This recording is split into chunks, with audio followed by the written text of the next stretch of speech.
Here with us today we have a man known for his cruelty and ruthlessness. He is no other than Emperor Septimus Severus. Welcome, Emperor. Thank you. Tell us, Zorz, where and when were you born?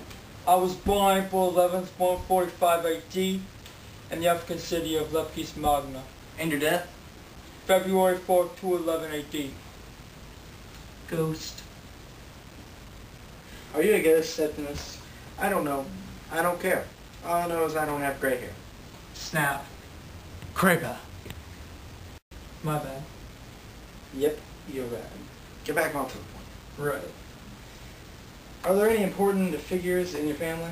All my family is important. No. I know that all your family is important to you.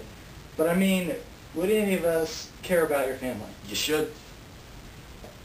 Yeah, but we don't. We're superficial and care only about important ones. Like I said, they're all important. Just answer the freaking question. One. Fine, well, I suppose if I had to choose, I would say my grandfather was important. Good. Now, why is that? Well, yeah, he may have been the wealthy equestrian Septimus Severus. May have been? Yeah, you got a problem with that? No. I just want to know how he may have been. Look, I'm no dummy. I didn't say you were. Yeah, he didn't say you were. Then what's with the question? Look, there's no need to be so difficult. I just want to know why you threw the word may in there as if you're not exactly sure. Well, because no one knows for sure. Things weren't that well historically organized back then. But who this guy was, he was commemorated by the Florian era poet statues. Sorry, I stuttered. Anyone else? Like I said, all my family was important. They were locally distinguished and my cousins received consulship in Rome under Antonius Cleves. Fascinating! Ain't it? Dear God, man, don't anger it. Right. Next question, numbnuts. Hey, now. You know, I don't appreciate this. We're taking time out of our busy schedule to interview you, and no one will probably even watch this because no one really cares about dead emperors except some silly Latin class. Hey, Molly. Alright, Alice, I didn't mean to hurt your feelings. Now get on with it. I forgive you. Call Oprah. No, she won't return my calls, so I'm not making an effort anymore. If she wants to speak to me, she's going to have to show. I'm tired of putting myself on the line for the broad, only to be shut down time after time. I know, man. Women are whack. True that. For sure. Were there any women in your life, Severus? Yeah, as a matter of fact, there were. Would you mind telling us about them? Well, I was married to Pacia Marciana for almost a decade until she died. Sorry to hear that, man. It's all good she was barren and didn't produce many children. That's cold. She was. She was as cold as ice. Willing to sacrifice our love. That seems to be the run-of-the-mill. True that. Word. Were there any other women in your life, Severus? Well, there was Julia Domna. She was a fox from Italia. She was no barren broad either. Produced 2 children from me only 11 months apart. What were their names? My 2 boys, I'm so proud of them. I'm a proud papa, I guess you could say. He's a big guy. Don't go crying on us. I'm sorry, they're just so great. This Bastianus, who is better known as Caracalla, and Ingeta. They sound lovely. They were.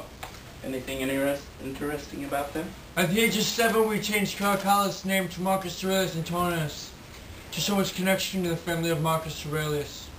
But why the nickname Cornelius? Well, you see, the nickname Caracalla, not Cornelius, I mean if they had some sort of conspiracy. Yikes. Yeah, but I still maintain that got us from this mother. Horrible temper that broad had. Seems to be around the mill. True that. Word. So, how did you become emperor? Well, in 172 I was made a senator by Marcus Aurelius, who was emperor at the time. Then in 190 I became a consul, and then I was given the command of the legions and Pannonia in the following year by the Emperor Commodus. Then in 193 the troops murdered Pertinax and proclaimed me emperor at Constantum. They killed Pertinax? Pass me that. Yeah, he was emperor for a mere 87 days. He wasn't too hot. I'd say not. Anyway, back to what I was saying. This guy named Didius Julianus had bought the throne from the Praetorian Guard, the same very guys who assassinated Pertinax. He was only emperor from March 20th to June 1st before I had him sentenced to death. Wow, so you rise to the throne was bloody? Gotta do what you gotta do.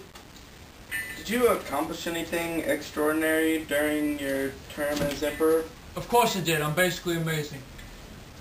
Well, obviously you are, but what did you do that was amazing?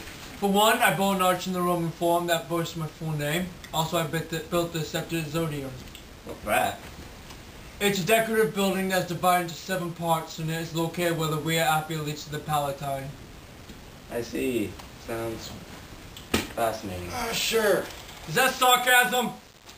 Yeah, they're just freaking buildings. Get over yourself. Over myself? When was I under myself? We'll ask the questions here. Don't tell me how things will be run. Dear God, we seem to have angered it. I think he's playing the game. Let's move on. I'm getting sick of this interview, and I know that everyone else must be as well. So is there anything still around today that we have access to that represents you? The Scepter Zodium was destroyed, but the archway that holds my name in the Roman Forum still exists today. And I also have an arch in my native city of Leptis Magna.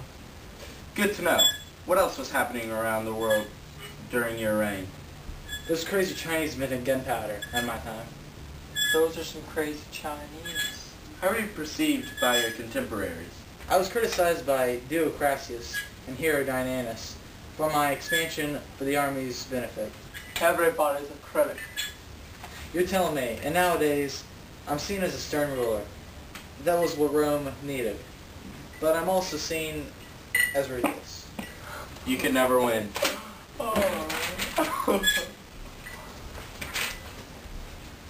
Ooh, you're... Just farted.